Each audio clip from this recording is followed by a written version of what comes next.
So today we're going to be talking about how clever code is bad. We'll define that in a moment.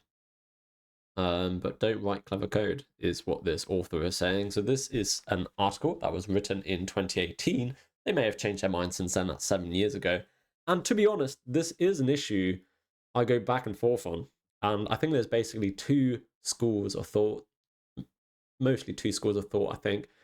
And the first one is writing code that is efficient, which I think is always important, and essentially writing the best, smartest possible solution for something is not something I'm going to say is a bad thing. However, I think it's equally and maybe more important to write code that your developers, your other developers, or your fellow teammates can understand simply.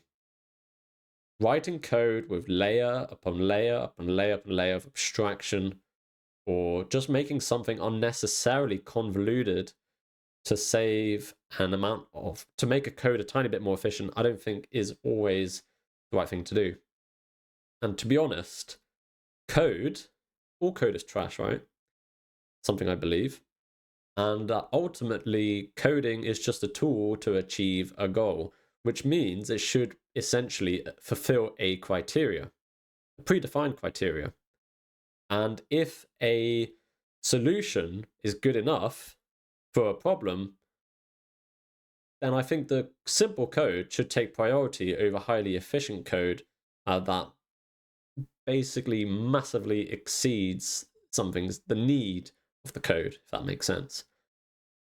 Maybe that was a bit convoluted, but let's just say, of course, these times are ridiculous, but let's say for this code to work, it needs to complete some kind of calculation in 10 milliseconds.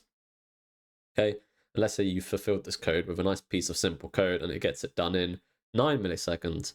But then someone comes along and writes the most convoluted code you've ever seen that you actually need to spend 20 minutes just trying to understand, but it executes in 5 milliseconds. At that point, I don't think it's worth implementing the solution, which is more efficient, but potentially massively slows down development and understanding going forward. I very much favor simple code bases, and this has nothing really to do with being smart or dumb. This is just to do with getting more things done, not getting bogged down in details. So yeah, those are my views. Anyway, I think we should continue with the article. Let's say what they say. So wait, isn't code supposed to be smart? Programming is hard, we have to be smart. Nope. Code is supposed to be simple, and programming is no place for being a smartass. Kind of what we just said. Let me explain. What is clever code? What is clever code? Clever code is code that when you read it, your face goes like this, or like this, or like this. Clever code is code that should be instantly and effortlessly understood, but it's not. It can exist in many forms. It can be a one-liner that does too much. Yeah. Like, you might be able to understand what's going on here, but you have to admit it's not that nice to look at.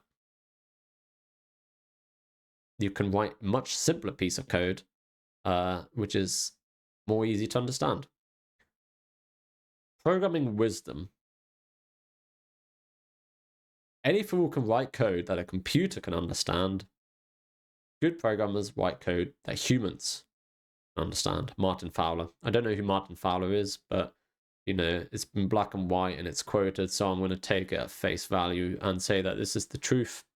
Should we have a look at who Martin Fowler is? He's going to be some kind of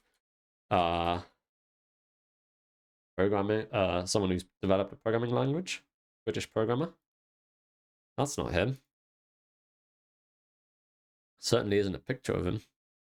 Or maybe this is just a person being quoted. Not EastEnders. Let's see what he did.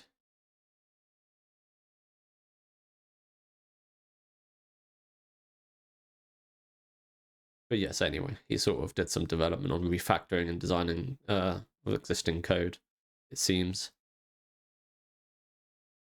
Graphis, HQL, Ruby. Clever code is bad because if it's not understandable, it's not maintainable. Having said that, 7 years later, I think this has changed a little bit with LLMs.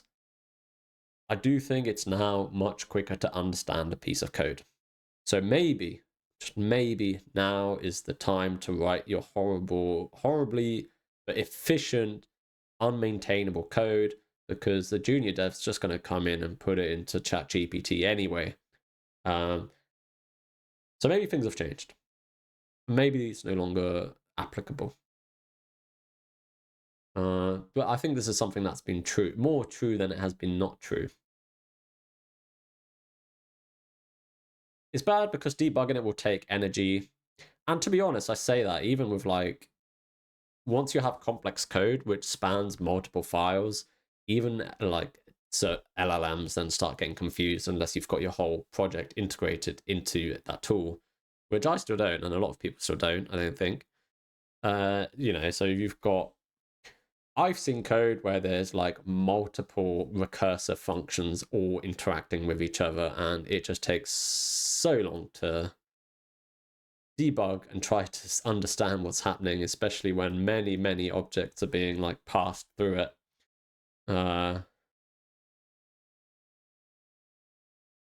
Okay, got it. What should I do now? It's not hard to let some clever code slip into the code base every once in a while. After all, it's not always evident that some code is clever. It might be simple to you, right? That's why we need to watch ourselves all the time.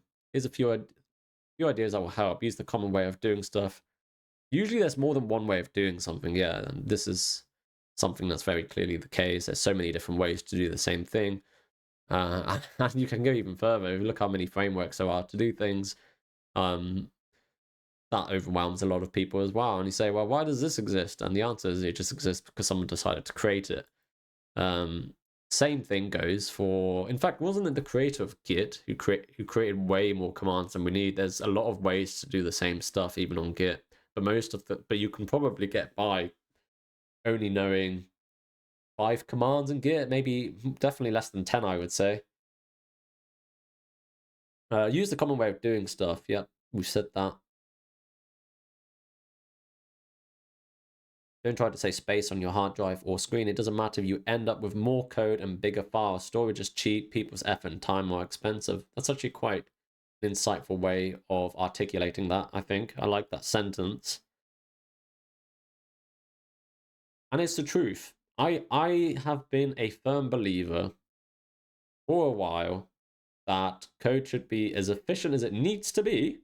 It needs to meet the criteria, but the most important thing is speed of development and ease of understanding, which is, I would say it's the same thing, right? How quickly can a developer come into your code base and understand what's going on, essentially? I think that's a really important thing. Extract methods, blah, blah, blah. Get feedback. Pair programming is great for this. Ask your colleague, do you understand this, or is it better this way? Yeah, not a bad idea. I'm actually a big fan of paired programming as well. Some companies are against it, some companies are for it. Personally, I think, you know, it sort of depends, obviously, on the deadlines and stuff, but I think ultimately it's a fairly good thing. I guess I'll just leave you this picture of Charlie from It's Always Sunny in Philadelphia, and we'll leave it there.